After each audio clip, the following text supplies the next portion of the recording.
Welcome back to our channel English माध्यम के platform पे मैं हूं आपकी एडुकेटर प्रियंका ठाकुर और हम सॉल्व कर रहे हैं editorial based practice exercise. Start करते हैं आज का session with thought of the day, that is live the life you love और love the life you live. देखो, चॉइस पूरी तरीके से आपकी है। या तो जो जीवन आपको पसंद है उसके लिए मेहनत करो, ठीक है, उसको जियो। या फिर अगर आप मेहनत नहीं कर सकते, नहीं आप में इतनी हिम्मत है, ताकत है, आपको लगता है कि अरे मैंने इतना संघर्ष कर लिया, मेरे से नहीं होता, तो फिर ठीक है।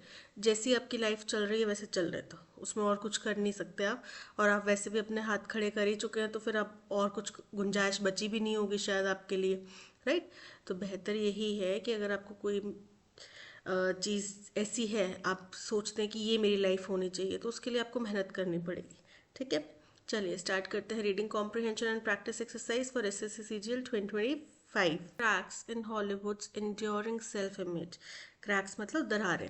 तो बोल रहे हैं अगर हॉलीवुड की जो इंड्योरिंग इंड्योरिंग मतलब एक टिकाऊ, एक लंबे समय से बनी हुई एक सेल्फ इमेज जो है, उसमें अगर दरार की बात करें, as a progressive bastion have widened in recent years. किसकी, उनकी सेल्फ इमेज किस चीज़ की है? प्रोग्रेसिव। प्रोग्रेसिव मतलब आगे बढ़ने वाले, विकासशील। बैस्टियन की है। बैस्टियन क्या होता है? एक गढ़, एक हब के तौर पे, कि ये पूरा जो हॉलीवुड है ये बड़ा ही प्रगतिशील वाले लोगों के विचारधाराओं को रखने वाला लोगों का ग्रुप है। यहाँ के सारे लोग जो हैं बहुत ही प्रोग्रेसिव सोच रखते हैं। तो इसके अंदर जो दरार आई है वो वाइडन हुई है। वाइडन हुई है मतलब और ज़्यादा बड़ी हुई है इन रीसेंट ईयर्स, पिछले कुछ सालों में।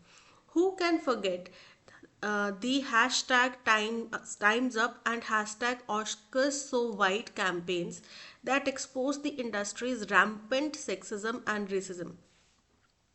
अब इन्हीं दरारों का जिक्र करते हुए बता रहे हैं कि उन दो हैशटैग्स कैंपेन्स को कौन भूल सकता है, जो कि एक था हैशटैग टाइम्स अप और दूसरा था hashtag Oscar so white campaign, जिसमें कि इस इंडस्ट्री का, जो हॉलीवुड इंडस्ट्री है उसका रैम्पेंट, रैम्पेंट मतलब अनियंत्रित तौर पे या बड़े पैमाने पे सेक्सिज्म और रेसिज्म का जो यहाँ पे इस्तेमाल होता है उसको उजागर किया गया था, एक्सपोज किया गया था।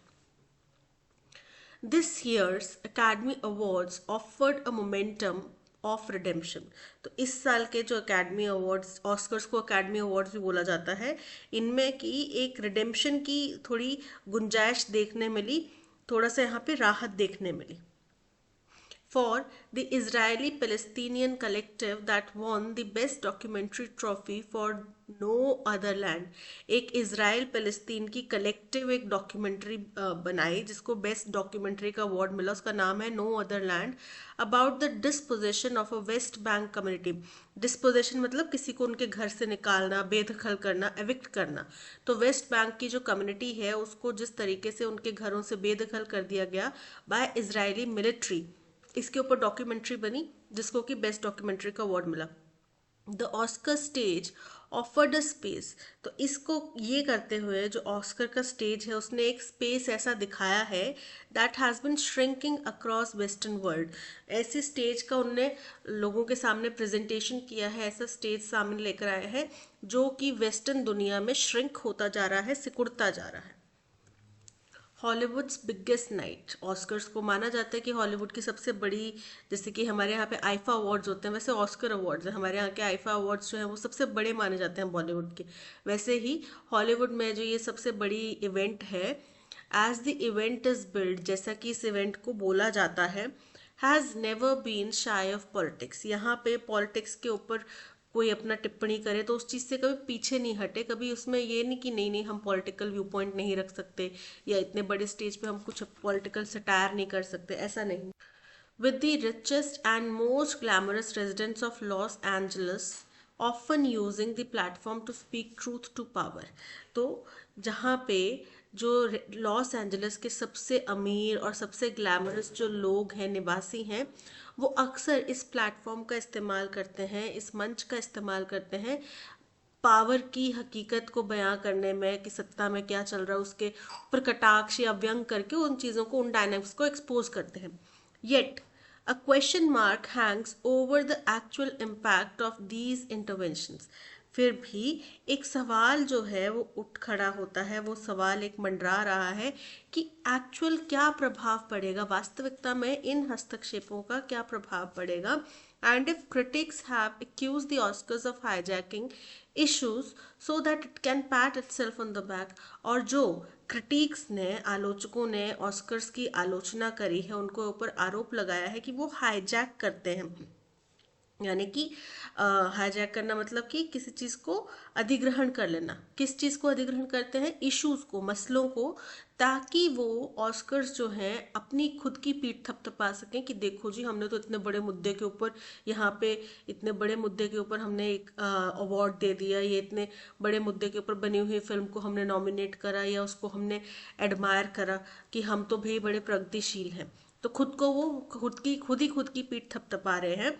दे have had good reasons to do so, तो उनके पास में वास्तविकता में कुछ अच्छे कारण भी थे इस चीज को करने के लिए। मार्लोन ब्रांडो फॉर एग्जाम्पल, उदाहरण ले रहे हैं मार्लोन ब्रांडो का, refused his 1973 trophy for best actor. तो इन्होंने क्या किया, 1973 में इनको अवार्ड दिया गया बेस्ट एक्टर का, जो इन्होंने मना कर दिया, रिफ्यूज कर दिया, to protest against the treatment of Native American in the industry. और वो क्यों उन्होंने मना किया? क्योंकि वो अपना विरोध जाहिर कर रहे थे कि नेटिव अमेरिकन को इस इंडस्ट्री में किस तरीके से ट्रीट किया जाता है।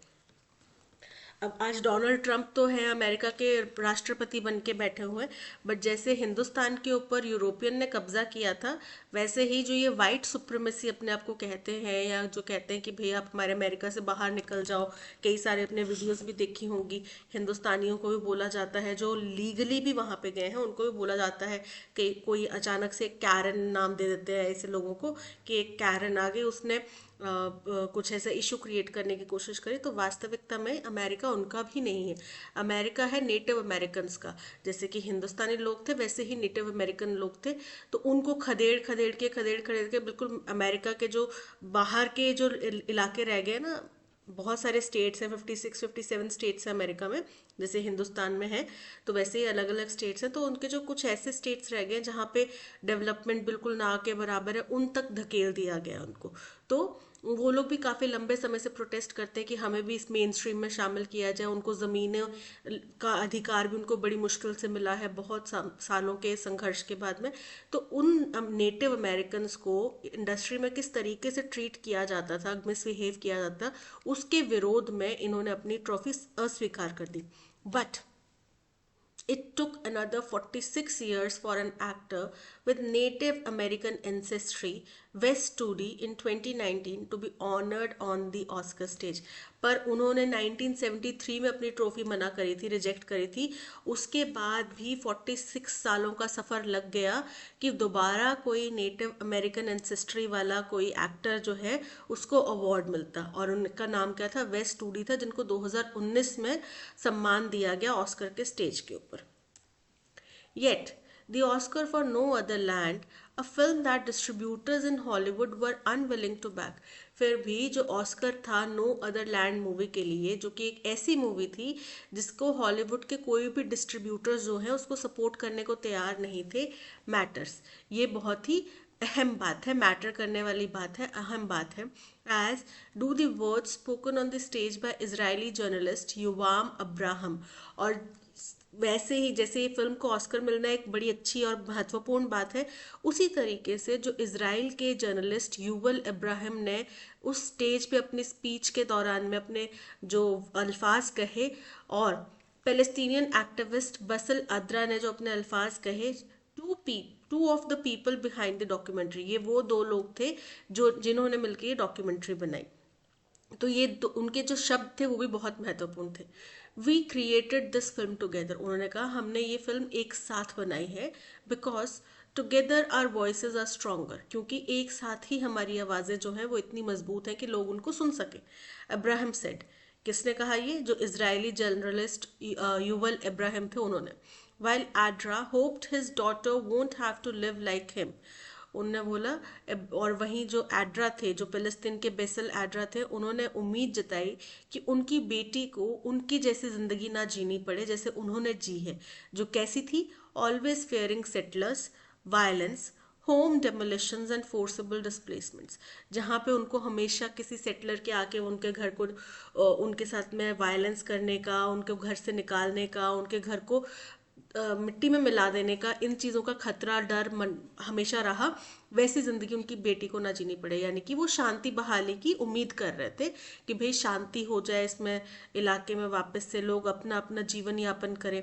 Atra and Abraham live a reality that is increasingly being made invisible by Hollywood itself.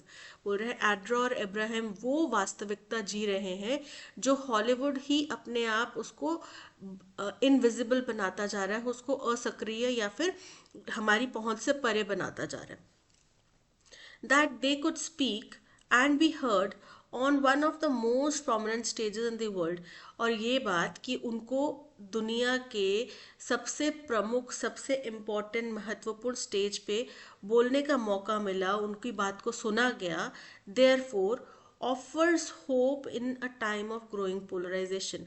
तो ये एक उम्मीद की किरण की तरह है जो उनकी बात को दो, ये इजराइल और फिलिस्तीन के दो नागरिक हैं, वो भी वो देश जो एक दूसरे को मिटाने, एक दूसरे को नहीं पर इजराइल जो है पूरी तरीके से फिलिस्तीन को मिटाने पे तुला हुआ है, वो दो नागरिक एक साथ आकर उनने ये मूवी बनाई जिसको अवार्ड मिला, और दोनों ने एक स्टेज से ये अपनी बात कही, उनकी बात को सुना गया। तो ये एक बहुत महत्वपूर्ण बात है, बहुत महत्वपूर्ण घटना है, और एक उम्मीद, ऑफर्स होप मतलब उम्मीद देती है, वो भी ऐसे समय में, इन अ टाइम, ऐसे समय में जो कि ग्रोइंग पोलराइजेशन का है, जहाँ पे ध्रुवीकरण की राजनीति या ध्रुवीकरण बहुत ज्यादा हो रहा है। या तो आप इस पूरी तरीके से इजराइल के साइड है या पूरी तरीके से फिलिस्तीन के साइड है, आप बीच का रास्ता नहीं चुन सकते। इस तरीके की जो ये पॉलिटिक्स चल रही है, जियो पॉलिटिकल इवेंट्स चल रहे हैं, वैसे में इनकी आवाज़ को इस स्टेज से सुना जाना, कहने का मौका मिलना, ये बहुत महत्वपूर्ण बात है। तो ये था पैसेज, आई होप आपको समझ में आया होगा। हुआ क्या है कि एक इजराइल पैलेस्तीन, एक इजराइल के नागरिक हैं और एक पैलेस्तीन के नागरिक हैं, इन दोनों ने मिलकर एक डॉक्यूमेंट्री बनाई है। तो उस डॉक्यूमेंट्री को अवार्ड मिला है, ठीक है, और नो अदर लैंड नाम की डॉक्यूमेंट्री, उसको अवार्ड मिला है। तो इसी को वो बता रहे हैं कि देखो दुनिया कितनी तरीके की है, ऑस्कर एक इतना बड़ा प्लेटफॉर्म है, वहाँ पे इस तरीके का अवार्ड मिलना कितनी महत्वपूर्ण बात है, उसके बारे में चर्चा हो। चलिए बात करते हैं हम क्वेश्चन नंबर 1 की। क्वेश्चन नंबर 1 हमसे पूछ रहा है, what can be inferred about the impact of awarding the best documentary Oscar to No Other Land. बोल रहे हैं नो अदर लैंड को जो बेस्ट डॉक्यूमेंट्री का अवार्ड मिला है, इससे क्या तात्पर्य निकलता है? इसका तात्पर्य ये निकलता है कि कम से कम जो ऐसे वर्ग हैं जिनकी आवाज़ नहीं सुनी जाती, उसको एटलीस्ट अकेडमी ने तो सुना, उसको एटलीस्ट एक प्लेटफॉर्म तो मिला। तो बाकी लोगों के पास में भी एक उम्मीद की किरण जगती है कि हम भी शायद अपनी बात को रख सकते हैं सही ढंग से। It indicates that Hollywood consistently supports political documentaries over commercial films. ऐसा नहीं है, कमर्शियल फिल्म्स का बोल वहां पे भी बाला है, ठीक है, तो इनकरेक्ट है। It suggests that, at least occasionally, the Academy is willing to amplify marginalized voices that challenge mainstream narratives। बिल्कुल करेक्ट है, यहाँ पे यही हमें पता चला कि चलो कभी कभार ही सही, लेकिन वो ऐसे मार्जिनलाइज ग्रुप की बातों को सुनने के लिए तैयार तो हैं जो कि हमारी मुख्य धारा से बिल्कुल परे है, ठीक है, तो बिल्कुल करेक्ट है, option B is correct. It proves that the Time's Up campaign has completely eradicated sexism in Hollywood। तो ऐसा नहीं है, टाइम्स अप कैंपेन था बेसिकली सेक्सिज्म के लिए, लेकिन पूरी तरीके से उसने खत्म कर दिया, ये कहना गलत होगा। It confirms that the only topic Hollywood now cares about is the Israeli-Palestinian relations। Incorrect है, क्योंकि अगर ऐसा होता तो बहुत सारी मूवीज शायद उसके ऊपर बनती है ना, और शायद कमर्शियल मूवीज भी बनती है। तो एक डॉक्यूमेंट्री थी, कमर्शियल मूवीज भी बनती हैं उसके ऊपर, बट ऐसा नहीं है। तो ऐसा नहीं है कि उनके लिए ये मेन टॉपिक है। Inappropriate, select the most appropriate word to fill in the blank, ठीक है। डिस्पाइट रीसेंट क्रिटिसिज्म, जो हाल फिलहाल में क्रिटिसिज्म यानी कि निंदा हो रही है, उसके बावजूद the academy still attempts to dash diversity and inclusivity in its award ceremony। तो वो शामिल करने की बात कर रहे हैं या उसको हाईलाइट करने की बात कर रहे हैं कि हमारे पास देखो ये भी, हम ऐसे अलग टॉपिक के ऊपर भी हम लोगों को अवार्ड देते हैं या उसको रिकॉग्नाइज करते हैं, ये बात जाहिर करने की कोशिश की जा रही है। फर्स्ट है अंडरमाइन, अंडरमाइन करना मतलब कम करना या फिर थोड़ा उसको हाँ वीकन कर देना, कमजोर कर देना। हाईलाइट, हाईलाइट मतलब रेखांकित करना या फिर उसके ऊपर जोर देना, उसको केंद्र में लाना। रिनाउंस, रिनाउंस का मतलब होता है अबैंडन करना। डिसरिगार्ड, डिसरिगार्ड मतलब इग्नोर करना या फिर बेइज्जत करना। तो यहाँ पे option B highlight is correct. Which of the following statements from the passage is true? Passage में से कौन सा स्टेटमेंट करेक्ट है? The film No Other Land was readily backed by Hollywood distributors before its Oscar nomination. Incorrect है, इस film को Hollywood distributors बिल्कुल support नहीं कर रहे थे। Marlon Brando refused his 1973 Oscar due to artistic differences with the producers of the film. तो producers के साथ में उनके मतभेद थे, इसलिए नहीं उन्होंने अवार्ड रिजेक्ट करा था, पर उन्होंने अवार्ड अपना विरोध जाहिर करने के लिए रिजेक्ट करा था कि आप नेटिव अमेरिकन जो एक्टर्स हैं या लोग हैं उनके साथ में किस तरीके का व्यवहार करते हैं। The documentary No Other Land focuses on the dispossession of a West Bank community by the Israeli military. बिल्कुल करेक्ट है, इसी के ऊपर इसका सारा फोकस है, इस डॉक्यूमेंट्री का मुख्य उद्देश्य यही है ना। Time's Up was an initiative focused solely on better wages for actors. Incorrect है, टाइम्स अप का उद्देश्य था सेक्सिज्म के ऊपर अपनी बात कहने का। ठीक है, so option C is correct. According to the passage, why have critics accused Oscars of hijacking social and political issues? तो critics ने क्यों आरोप लगाया है ऑस्कर्स को हाईजैक करने का? तो उनने बोला कि भाई ऑस्कर्स जो हैं वो कुछ टॉपिक्स, चुनिंदा टॉपिक्स को चूज कर लेते हैं, उसके ऊपर कोई एक आधा अवार्ड या छोटी सी कैटेगरी बना के दे दिया अवार्ड, और फिर वो सोचते हैं कि हम बड़ा बहुत बड़ा बदलाव ले आएंगे। पर ऐसा होता नहीं है, उससे कोई मीनिंगफुल चेंज आता नहीं है। अब 47 ईयर्स बाद एक नेटिव अमेरिकन को अवार्ड दिया 2019 में, तो उससे नेटिव अमेरिकन एक्टर्स की स्थिति तो बेहतर नहीं हुई ना। क्या वहाँ पे जो और नेटिव अमेरिकन एक्टर्स हैं उनको रिकग्निशन मिल रहा है या उनका ट्रीटमेंट बेहतर हुआ है? नहीं ना।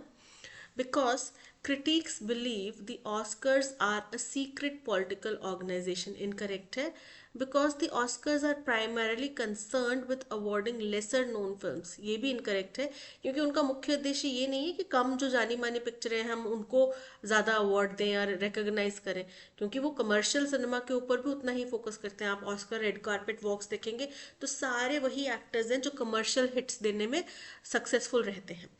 Because the Oscars never allow political speeches to be delivered on stage. Incorrect है, political speeches भी बहुत सारी दी गई हैं।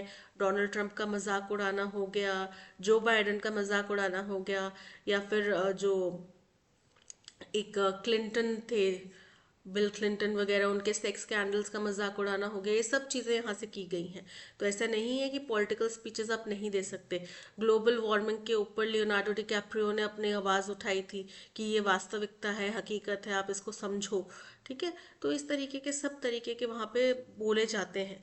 बट ये कहना कि पूरी तरीके से ओपन है, आप कुछ भी बोल सकते हैं, ये भी गलत होगा। Because they fear the Oscars use topical issues to congratulate themselves without leading to meaningful changes. बिल्कुल करेक्ट है, उनका मानना ये है कि वो कुछ ऐसा टॉपिक चूज करके अपनी पीठ तो थपथपा लेते हैं, लेकिन उससे वास्तविकता में बदलाव कुछ नहीं आता। So option D is correct. Disposition का क्लोजेस्ट सिनोनिम बताना है। डिस्पोजिशन का मतलब क्या होता है? एग्जाइल में भेज देना, घर से निकाल देना, आपकी प्रॉपर्टी से निकाल देना। ठीक है, आपके अधिकारों का हनन कर लेना, आपके अधिकार छीन लेना। ठीक है, फर्स्ट है एक्सप्रोप्रिएशन। इसका मतलब क्या होता है? इसका मतलब भी यही होता है कि सरकार मान लो आपकी प्रॉपर्टी का आपका मालिकाना अधिकार ले ले बिना आपकी सहमति के, बिना आपसे पूछे मांगे बिना, तो वो भी क्या हो गया? एक तरीके से आपको आपकी प्रॉपर्टी से निकाल दिया, तो expropriation.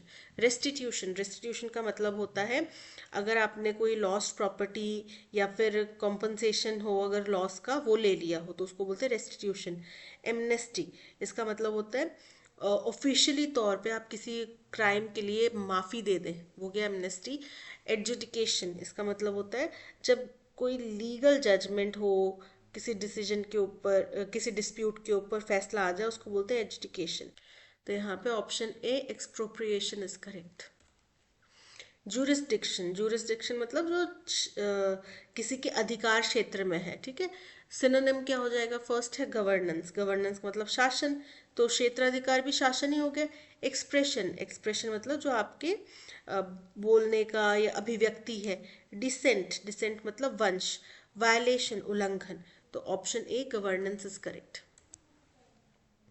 Wood cutting involves the removal of useless trees first. बोल रहे हैं वुड कटिंग में सबसे पहले हम यूजलेस ट्रीज को हटाते हैं। Dash by medium and finest quality timber trees, फिर इसके बाद में मीडियम क्वालिटी के हटाएंगे और फिर फाइनेस्ट क्वालिटी के हटाएंगे। ठीक है, तो पहले useless, followed by, followed by मतलब उसके बाद, क्रमानुसार बता रहे हैं कि पहले ये फिर ये फिर ये, followed bye.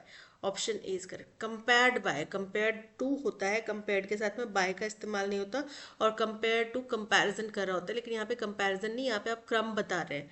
Adjusted, adjusted bye भी इनकरेक्ट है। एडजस्टेड का मतलब होता है किसी चीज को किसी के अकॉर्डिंग ढालना या फिर ट्यून करना।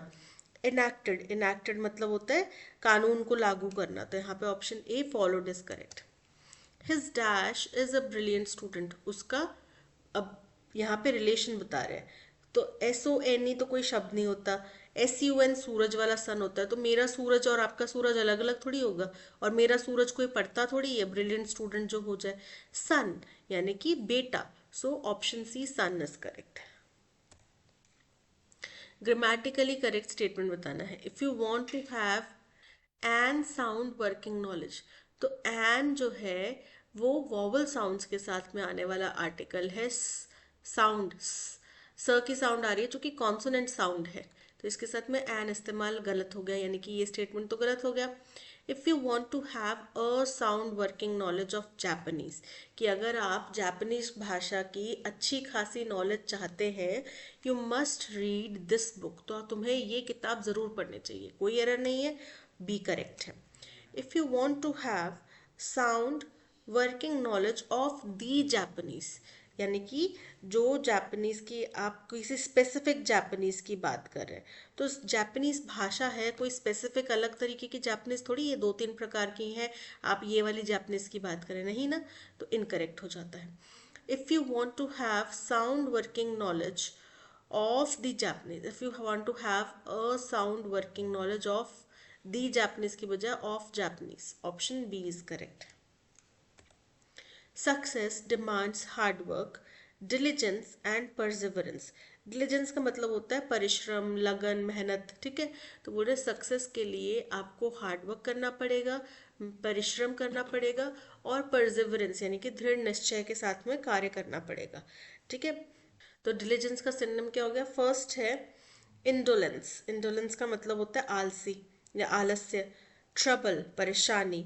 कूलनेस, शांत स्वभाव। एफर्ट मतलब प्रयास करना, डिलीजेंस मतलब भी प्रयास करना है, आप सोच समझ के बारीकी से ध्यान में रख के प्रयास कर रहे हैं, वो भी एफर्ट हो गया, so option D effort is correct.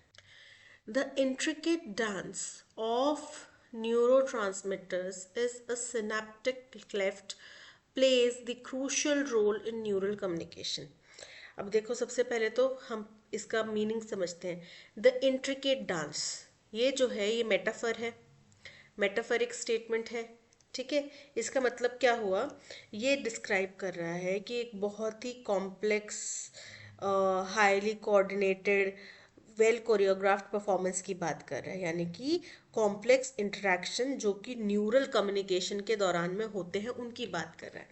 Of न्यूरोट्रांसमिटर्स, न्यूरोट्रांसमिटर्स क्या हो गए? न्यूरोट्रांसमिटर्स केमिकल मैसेंजर होते हैं हमारे नर्वस सिस्टम के। इन a synaptic Clift, in a synaptic Clift का मतलब होता है छोटे से गैप, दो न्यूरॉन के बीच में जो एक छोटा सा गैप होता है, उसकी बात कर रहे हैं। तो यहाँ पे जो भी न्यूरो ट्रांसमिटर्स के द्वारा जो छोटी बहुत या जो बातचीत होती है, प्लेज द क्रूशल रोल या प्लेज अ क्रूशल रोल, तो प्लेज अ क्रूशल रोल, ये बहुत ही महत्वपूर्ण रोल निभाता है न्यूरल कम्युनिकेशन के अंदर।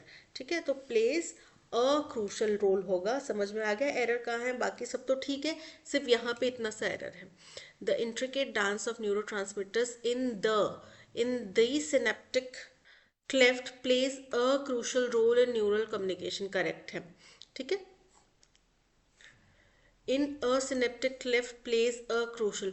तो एक सिनेप्टिक क्लेफ्ट में नहीं, सिनेप्टिक क्लेफ्ट जो पूरी एक प्रक्रिया है उसकी बात कर रहे हैं, जो जगह है जहाँ गैप होता है उसकी बात कर रहे हैं, तो द आएगा। ठीक है, so option B is correct.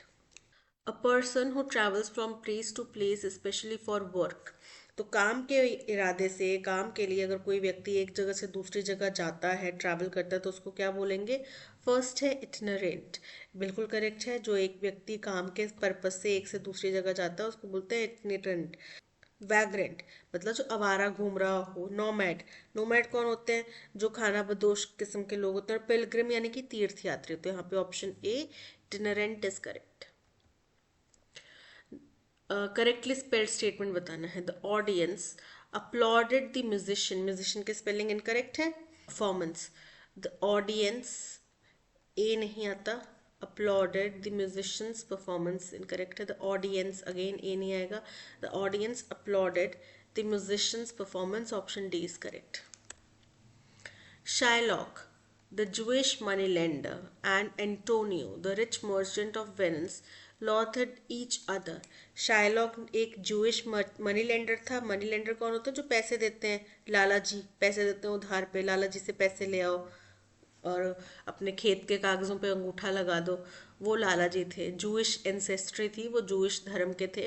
And Antonio, और एक एंटोनियो व्यक्ति था जो कि एक रिच मर्चेंट था। मर्चेंट कौन होता है? व्यापारी होते हैं। ऑफ वेनिस, वेनिस एक शहर है, वहाँ एक शहर कह लो, देश कह लो, कंट्री कह लो, वेनिस है। ठीक है, जहाँ पे पोप भी रहते हैं, कैथलिक चर्च के पोप है वो भी रहते हैं। लॉथेड ईच अदर, लॉथेड का मतलब होता है घृणा करना, नफरत करना। तो इसका सिनोनिम क्या हो जाएगा? फर्स्ट है लैदर्ड, लैदर्ड का मतलब होता है बिल्कुल झाग बनाना। लाटे, लाटे होता है एक कॉफी का ड्रिंक जो होता है ना, कॉफी एक होती है कि कॉफी लाटे आपने पीनी है, वो नाम है लाटे। ठीक है। एबॉर्ड, एबॉर्ड का मतलब होता है घृणा करना। और एडमायर्ड मतलब किसी की प्रशंसा करना। तो यहाँ पे option C aboard is correct. R. K. Lakshman was well known for his drawings of people in such a highly exaggerated manner as to cause laughter. तो यहाँ पे हमें वन वर्ड सब्स्टिट्यूट करना है कि आर के लक्ष्मण प्रसिद्ध थे, वेल नोन थे, प्रसिद्ध थे उनकी ड्राइंग्स के लिए, जो वो लोगों की ड्राइंग्स बनाते थे इस तरीके से जहाँ पे वो हाईली बढ़ा चढ़ा के कुछ ऐसा चीज क्रिएट करते थे जिससे कि लाफ्टर आ जाए, लोगों को हंसी आ जाए। तो कार्टून कैरेक्टर्स जो बना रहे हैं, जिसके ऊपर अभी कल इतना विवाद हमने पढ़ा है, वही की बात कर रहे हैं। आर के लक्ष्मण उसीलिए फेमस थे, कार्टून बनाने के लिए न्यूज आर्टिकल्स में उनके कार्टून आते थे, राइट। तो स्केचेस, स्केचेस मतलब जो पेंटिंग्स वगैरह रेखा चित्र कर रहे हैं वो हो गया। आर्टिकल्स, आर्टिकल्स हो गया जो रिटन जर्नलिस्ट जो अपना आर्टिकल देते हैं रिटन में, जो हम पढ़ते हैं, जैसे आज जो हमने टॉपिक पढ़ा वो एक आर्टिकल था। पोर्ट्रेट्स, पोर्ट्रेट्स होते हैं किसी व्यक्ति की चित्र बनाना। और कैरिकेचर्स, कैरिकेचर्स होते हैं वो ड्राइंग्स जो बेसिकली मजाक के तौर पे, व्यंग के तौर पे आपने बनाया है किसी वास्तविक घटना का या वास्तविक पर्सन का। So option D is correct.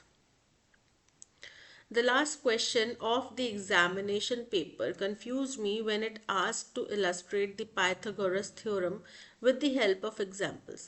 बोल रहे हैं यहाँ पे क्लैरिफाई का सिनोनिम चाहिए कि लास्ट क्वेश्चन जो था एग्जामिनेशन पेपर का, उसने मुझे कंफ्यूज कर दिया जब उसने पूछा कि आप पाइथागोरस थ्योरम को इलस्ट्रेट करो with the help of examples. तो यहाँ पे इलिस्ट्रेट करने का मतलब है कि समझाने की बात करें, उसको क्लियरली बताने की बात करें।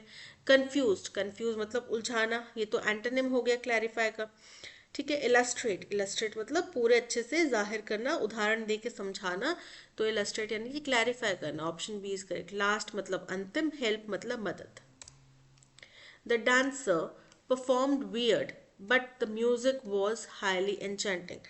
अब डांसर की परफॉर्मेंस की अगर आपने क्वालिटी बतानी है, परफॉर्मेंस क्या है? वर्ब है। वर्ब की क्वालिटी अगर आपने बतानी है तो क्या आएगा मॉडिफायर के रूप में? एडवर्ब आना चाहिए। वियर्ड तो एडवर्ब नहीं है, वियर्ड को एडवर्ब बनाने के लिए क्या हो जाएगा? वियर्डली। ठीक है, तो डांसर परफॉर्म्ड वियर्डली, बड़े अजीब ढंग से वो डांस कर रही थी या कर रहा था, लेकिन म्यूजिक जो था वो बड़ा ही मोहित करने वाला था, बड़ा ही अच्छा था। ठीक है, सो डांसर परफॉर्म्ड वियर्ड की बजाय weirdly, option B is correct. Sarvana failed in the examination last week and is in extreme depression these days. तो अप्रोप्रिएट ईडियम बताना है।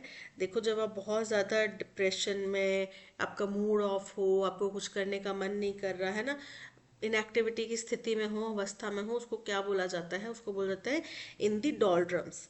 क्या बोला जाता है? इन दी डॉल्ड्रम्स। तो सरवना या सरवाना जो भी हैं, वो एग्जामिनेशन हुआ उनका पिछले हफ्ते, उसमें फेल हो गए, इसलिए आजकल वो काफ़ी ज़्यादा डिप्रेशन से गुजर रहे हैं, यानी कि इन दी डॉल्ड्रम्स।